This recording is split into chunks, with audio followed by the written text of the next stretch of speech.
All right, I'm sitting here with Justin Cambra. We are at One Rental at a Time in Las Vegas. Gonna talk to you about your journey and ask you a few questions. So you are investing in the Seattle, Washington market amongst a few others. Yes. So what's a quick 1-minute summary of all the things you're into right now?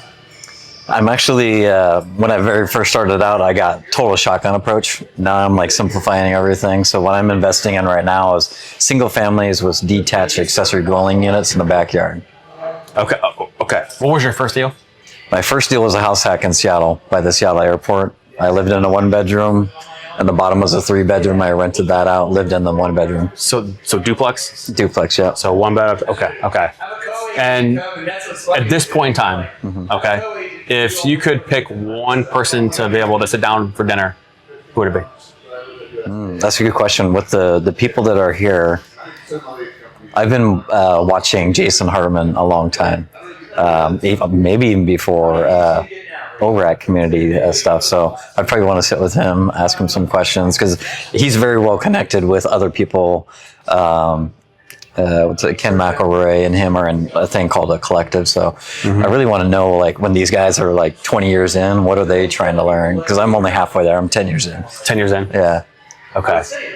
So the person that's getting into the market right now, first-time home buyer or whatnot, first-time investor, rates are higher than they were 5 years ago. Prices are higher than they were 5 years ago. And you're also in a high value market being in the Pacific Northwest. Totally. So I think a lot of people are intimidated to get into the market. What kind of advice would you give to that first-time investor right now? A first-time investor, if you can, everyone's different with family dynamics. I would 100% do a house hack. Number one, lowest risk move, in my opinion, lowest dollar amount to get in there, only 3.5. I think I did 3.5 or 5% down on mine. So I'd say start out with the house hack.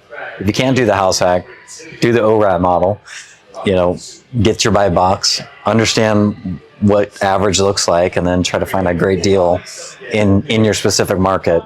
Meanwhile, before you even get to that property, when I'm talking with other people who are just starting out, is like, make sure you're tracking your expenses, lower those expenses, and try to increase your income at the same time to get you more money to buy that first property. Whether that's, if it makes sense to buy the rate down or just put more money down such that it cash flows. So getting into this industry, what was the one fear you had to overcome? I think I didn't really have a fear getting into it. I guess maybe I'll flip that around. My fear was like I was going to be at Amazon for the rest of my life. And so when I started, it was in 2016, and I was just like a couple of years at Amazon. I'm like, man, I want to get out, but I had the golden handcuffs on, because there's always these future restricted stock units coming out, and I was like, man, I don't want to do this forever. So that was my fear, is that, waking up, basically, from late 30s to be, 60 and be like still working at Amazon. But now, like, I kind of live a life by design because I got in and started investing. Was there a point in time along the journey that you said, okay, this is going to work? Like, I think this is going to work? What was it? I mean, really after the first one, because I was like, because I think the first deal is the hardest deal. So I got into that first one and I was like, okay, I got past that. I got my first tenant in, and then I was like, okay, now I got more money, because I was at Amazon. You get these kind of big chunks of money twice a year. So I got a next chunk of money. I'm like, go buy again. And then I bought, like, my next one was like an 11 unit. I'm like, man, that thing went well. Your second one was 11 unit? Yeah. And what year was that? That was 2017. Okay. Yeah. Okay. But it's one of those where I didn't know what I didn't know. And so then I was like, I went to go to the guy that I got my original loan from. He's like, well, I don't do commercial loans. And I'm like, well, what's a commercial loan? He was like, well, anything 5 or more units. I'm like, oh, well, then where do I go get that? And I just kind of did one thing after another. And then I actually then got into out of state because I heard about it on Bigger Pockets. And I was like, man, if Seattle's this high, literally is like it's almost, was it like 10x the price? Like a duplex in Seattle was like 600,000. I think my first one in duplex in Milwaukee was like 62,000. Yep. So I'm like, okay. And then once I started getting to Milwaukee, that's really when I started getting the flow, where I was just like almost every other month kind of buying. So that's where you scaled. Okay. So the person that's starting out right now, You know, because I've seen people want to go into the multifamily 5 units and above Right. as their first deal. I mean, I always did promote residential first, 1 to 2 to 4 and beyond. Yeah, how do you advise, or how do you talk about that evolution? Back to the house hack. Start with a house hack, then get a small multifamily 1 to 2 units. If for me, looking back on as I was investing out of state, I wish I would have scaled up, because I don't even know how many, 10 or 12 duplexes in a row. But if I would have scaled those up to larger instead of duplexes and then fourplexes, and I think I would have been able to leverage my time more, because like a 16 unit versus a 2 unit, to buy it is almost the same amount of time. Obviously more money, but I had a lot of transaction, because I did like 45 transactions. Well, I guess I bought like over 50 transactions in 6 years. Okay. That's a lot of time where I could have been, either finding off-market deals or, just putting it to better use. So I would have tried to scale up a little bit more, but after I bought a few. So like, I think you're right, where it's like, get a couple in, get stable, get comfortable, and then expand from there. So what do you think stops most people from jumping in? The biggest thing is that they don't have, one, they've never done it, and two, they usually don't have the network around them to help them get started. So joining, like we're here at the ORAT meetup, and that's a great spot to meet other people, or your local real estate meetups. With literally meetup.com or the app, it's so easy to get into the game nowadays. And I think that's one thing, you don't have the right network. And then the other thing is, for some people, is the fear of failure. It's like, hey, what if I buy this thing, right? Because like, I know when I bought my first property, investment one, so not the house hack, but the next one, family members, friends are like, you sure that's the right thing? It's so risky. It's a lot of money, So there's like, one is like yourself, but then there's a lot of other people are like, you sure you really want to do that? So that's usually what the two hangups is like not having the right network. And then other people are kind of projecting that, hey, that's risky. Maybe you shouldn't do that. For 2026, what's the one thing that's got you most excited? Oh man, I guess right now I have my real estate rental portfolio, and then I have a development group, and then I have a real estate agent team. And I'm actually most excited about the real estate agent team. We just switched from Keller Williams to EXP, and my goal is to try to 5x that, because I want to generate more income from there and get back on another buying spree. So, because I went into a mass expansion the first, call it 6 years. The last couple of years, I've been right sizing and shrinking down.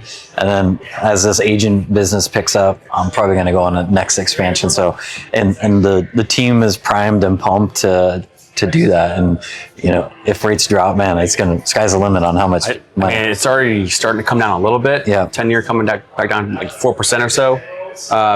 In your market, running a real estate firm, real estate agent company, what's the 1 or 2 skills it takes to be able to be successful in that world? So I specifically focus in investor arena. I still do like retail stuff too, but most of it's investor. So it's really understanding the client and what they want and what they can do, meaning how much money they got, and then trying to pick out the right properties for them. Because you're in lending, right? Yep. Yeah. So like when you're in these sales type roles, you have to quickly realize like, are you the right person to help them, and are they actually going to transact, right? Because there's many times where you spend a lot of time and then there is no transaction. So I'm always trying to figure out what's the best way to help this person quickly.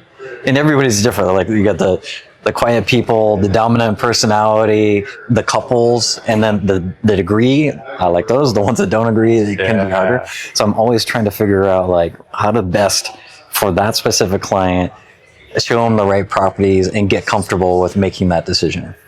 Yeah, I mean, in this marketplace, I've got quite a few 1031 exchange buyers that like they sold, that they got to identify and go make moves. And it's unfortunate that the way that the rules are set up, that I feel like the 45 days of identifying probably isn't long enough. Right. Maybe they stretch it out to 3 months, maybe. But in your market, is there a trend or a pattern that you're seeing right now in this environment in your market? The biggest trend in Seattle, and I'll say really with 1 hour of Seattle, is the single family with space in the back to do additional dwelling units. That's like the hottest thing. So, clients of mine that are looking for those, like one went under contract last week. It was listed at 675. It ended up going for 710. So, but we've had people pay over 100,000 above list price with multiple offers. But that's just how competitive it is. There's not that many lots that are left in Seattle that have a flat lot with alley access, with no tree, no ECA. So you think there's a lot of land, but when you narrow it down, there's not that many left. Okay, so the play is buy XYZ price, 700K, how much, and then cash to build or financing to build, or what's the play? Yeah, so on this one that just happened, so it purchases it at 710 in a couple weeks. So that front house, usually what happens is the front house actually goes down in value because it used to have a yard in the back. So now you cut the yard off through what's called condoizing, and then you build in the back. So once you condoize it, you can refinance the front house. Now that back lot's free and clear. You can then go get a construction loan, hard money loan, whatever you choose, and then build in the backyard. Rough numbers, around 350, 400 per unit, and then they're worth, depending on where you're at in Seattle. Low end would be 500, but you can get as high as like almost 900,000.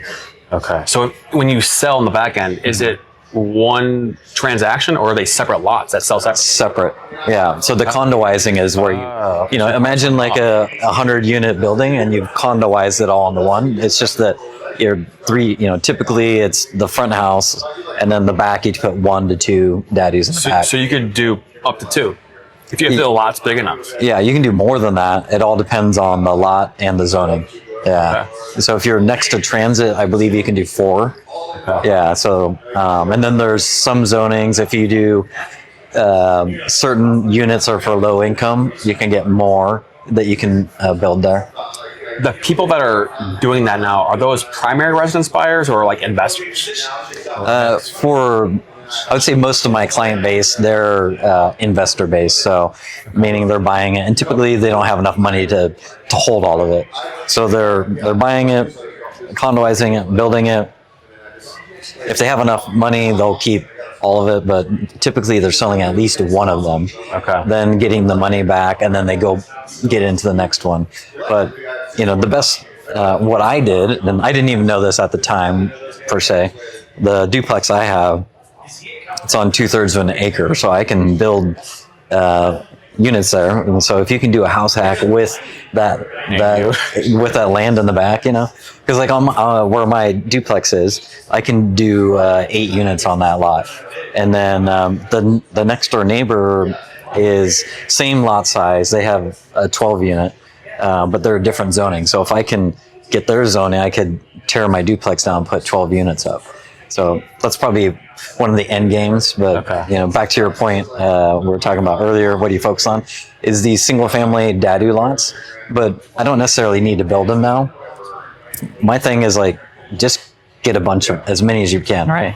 And then if they can break even or better, at some point I'll build in the backyard. So that's like, a ton of equity that's just there to build in the future. So like, planting seeds. Oh, 100%. Yeah. Very, very cool. Okay.